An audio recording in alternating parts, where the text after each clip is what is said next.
최근 한국에서는 한국말을 잘하는 외국인 인력에 대한 고용을 늘리고 있다고 합니다.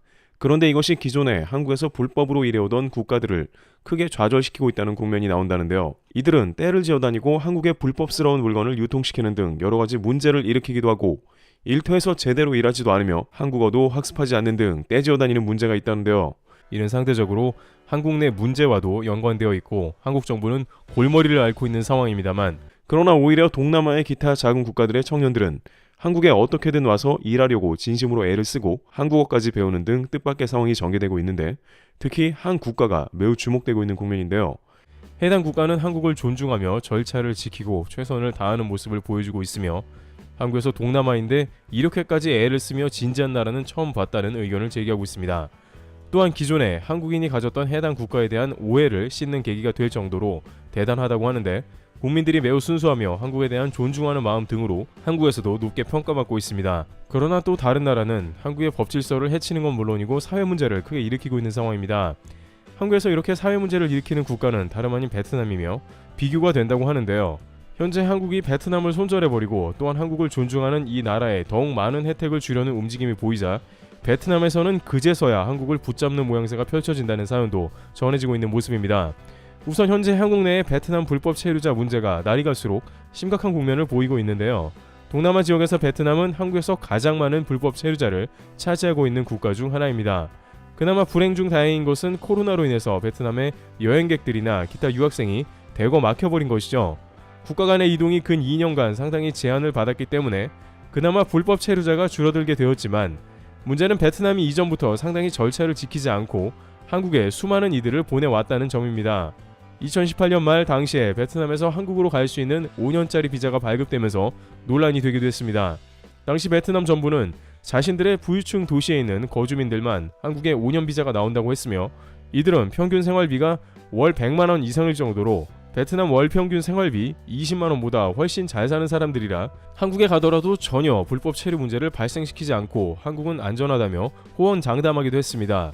따라서 베트남 정부의 설득에 따라 한국은 하노이와 호치민과 같은 거대 도시 체류자를 받아들였는데, 문제는 이들의 인구는 각각 1000만 명 이상인 도시였고 구성원 모두 생활 수준이 높은 게 아니라는 점이었습니다. 하지만 정부 차원에서 양국이 협의를 한 데다가 이것이 그렇게 큰 문제를 불러올지는 몰랐다는 것이죠.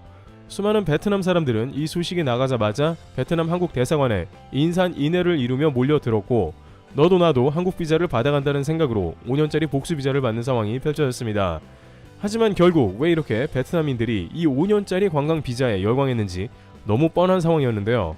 2018년 말부터 시작된 이 비자 정책으로 인해서 한국의 베트남 불법 체류자가 기하급수적으로 늘었으며, 베트남 정부가 한국에 얘기한 것은 아무 근거 없는 허무맹랑한 소리였다는 것이 밝혀진 것이었습니다.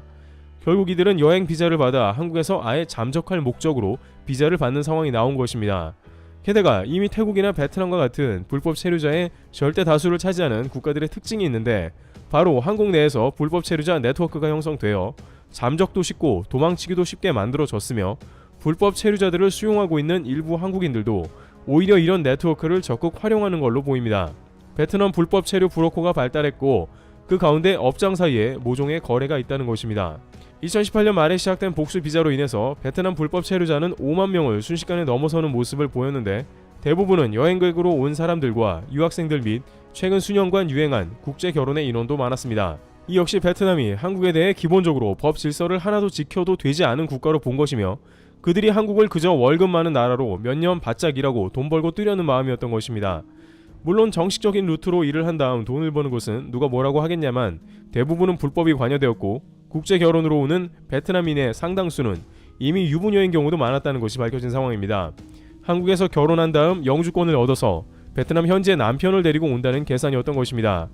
또한 한국에서 베트남 쌀국수 등 베트남 요리 등에 관한 폭발적인 수요가 늘어난 것도 그에 기여했는데, 베트남에서는 한국의 요리사의 비자인 E7이 발급된다며 공인 요리사 자격증 열풍이 불기도 했습니다.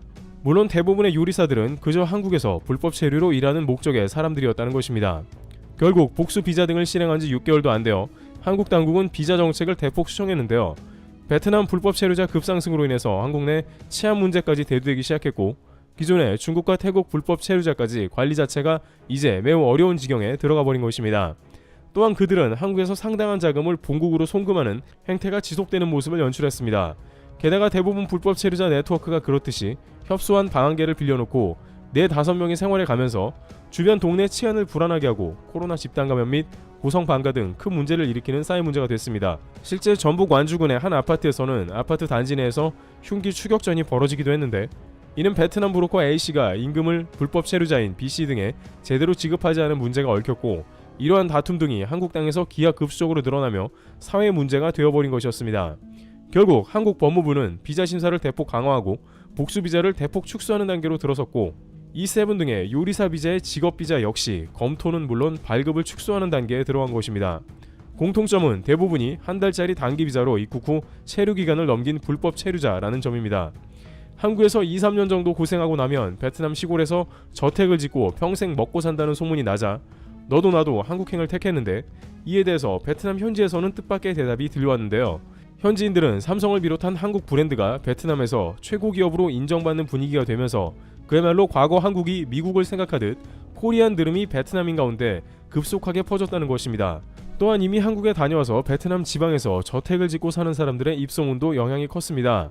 문제는 이 가운데 베트남인들은 한국에 대한 배려는 하나도 엿볼 수 없었다는 것입니다. 그것도 베트남 정부가 앞장서서 한국을 속였고 불법 체류자들이 2배 이상 증가하게 된 단초를 제공했으며, 한국을 그저 한번 이용해 먹으려는 한탕주의가 전 국민적으로 퍼졌다는 정황이 나타난 것입니다. 그러다가 앞서 논의했듯 불행 중 다행으로 코로나로 국경이 닫혔고, 이런 분위기는 그나마 수그러들었으나 이제 다시 한번 국경이 열리면서 베트남에선 한국에 대한 방문 열기가 매우 뜨겁게 달아오르는 모습인데요. 동남아를 조사한 결과 유독 베트남에서 한국을 가장 여행 가고 싶은 나라로 꼽기도 했습니다. 물론 이에 관해서 한류 열풍과 더불어 박항서호 등 최근 한국에 대한 우호적인 분위기를 꼽을 수 있지만, 여전히 한국에 여행을 와서 잠적하고 한몫 잡자는 이야기가 젊은이들 가운데 퍼져나가고 있으며, 코로나 시대 이후에 한국에 방문할 생각으로 가득 차 결국 먹잇감이 된다는 말이 나오고 있습니다.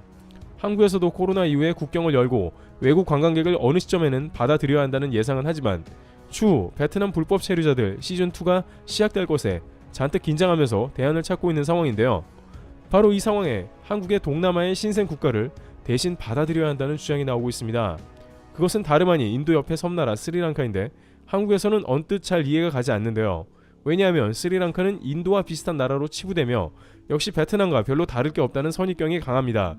그런데 의외로 스리랑카는 한국의 외국인 노동자 파견법을 매우 잘 지키려는 국가 중 하나입니다. 한국노동부가 주관하는 외국인 교육훈련 심사 중 15개국에서 스리랑카는 최고점을 받은 바 있는데요. 스리랑카에 있는 한국교육훈련원에 따르면 이들은 한국에 오기 위해 특별한 훈련을 받습니다. 이 훈련원에 들어가려면 기본적으로 스리랑카 청년들은 한국어 시험에 통과부터 해야 합니다. 대부분의 베트남, 태국 불법 체류자들이 한국어가 전혀 안 된 상태로 한국의 절차를 무시하고 입국하는데, 이들은 스리랑카에서부터 철저하게 언어와 한국 문화 등을 익혀 시험을 보며 이를 통과해야 합니다. 그 다음에 한국 정부는 이들에게 정식적으로 산업연수생을 보장하는 허가증을 발급하고, 스리랑카 정부는 이 표를 발급받은 이들만 정식으로 출국길에 오를 수 있게 조치합니다. 한국의 모든 과정을 존중하며 또한 그들은 스리랑카의 인재들을 한국에 보내려고 애를 씁니다. 이미 한국어 교육을 별도로 받는다는 것이 스리랑카의 엘리트 계층만 가능한 것입니다. 실제 훈련원은 성실하고 책임감 있는 스리랑카의 청년들로 구성되어 있고, 강도 높은 군대식 체력 훈련도 받고, 이는 한국 공장에서 산업연수생으로서 파견 시에 공장 근무를 견딜 수 있도록 체력 훈련을 받는 것입니다. 한국은 이런 스리랑카를 높게 평가했으며 선순환으로 스리랑카인들은 이런 점을 자랑스럽게 생각합니다. 또한 스리랑카는 현재 정치인들이 중국과 1대1로를 무리하게 진행하는 바람에 국가 부도 위기에 처해 있는 상황인데, 한 가지 주목할 사안은 베트남과 같이 절차를 무시하고 한국에 무조건 불법으로 가려는 게 아니고, 한국의 외교 당국과 법무부, 노동부에서 내려오는 공지를 잘 살펴보고 이에 대한 것을 국가 차원에서 잘 준비시켜서 준비된 이들을 내보내려고 한다는 점입니다. 또한 스리랑카 교육부 장관은 한국어 학습을 철저하게 준비하라고 청년들에게 주문하면서, 한국어야말로 한국으로 들어가게 하는 여권이나 다름없다며 한국에 민폐 끼치지 말 것을 강조하고 있습니다. 현장에서 바로 투입되려면 언어가 되어야 한다며 기타 다른 국가와 차별을 두는 모습이었습니다. 스리랑카 해외 고용청장은 체계적이고 엄격하게 훈련된 우리 청년들을 한국으로 보내려고 합니다. 한국 사장님들이 이들을 잘 사랑으로 살펴주고 고용에 힘써줬으면 좋겠습니다 라고 메시지했습니다. 물론 스리랑카인들도 한국에 오려는 이유는 당연히 높은 급여 때문으로 알려져 있으며, 한 명이 와서 한국에서 일하면 대가족 모두가 먹고 살 수 있을 정도로 급여가 보장되는 걸로 보입니다. 그래서 누구나 한국행 욕심을 낼 수 있지만 국가 차원에서 최대한 방지해주고 있는 것입니다. 상황이 이러하자 한국에서는 베트남과 같이 한국을 이용하려는 국가 비자를 철폐하고 스리랑카처럼 한국에 최대한 성의를 보이는 국가를 우선시해야 한다는 의견이 나옵니다. 최소한 한국의 정책을 존중하고 자부심을 느끼는 인재들이 파견되어야 문제가 훨씬 덜하다는 것입니다. 트리블TV였습니다. 감사합니다.